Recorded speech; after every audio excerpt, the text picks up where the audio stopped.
Maswerteng hapon po mga ka-STL. Narito na po ang resulta ng STL Rizal para sa araw na to, 2nd row, November 22, 2024.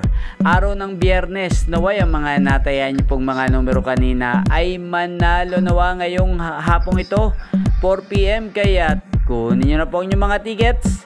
Narito na po ang resulta.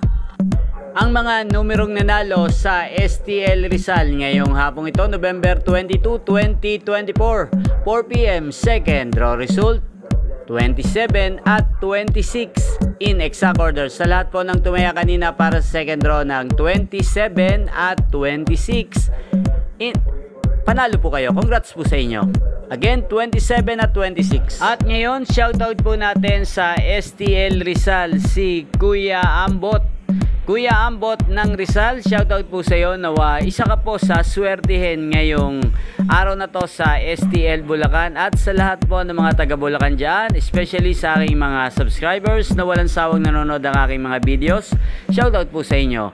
At inyo pong napanood ang resulta ng STL Bulacan sa channel na to, Roderick Hernandez TV. Maraming salamat po sa patuloy nyo pong pagsuporta at panonood sa aking channel. Magkita-kita pong muli tayo mamayang alas 8 ng gabi.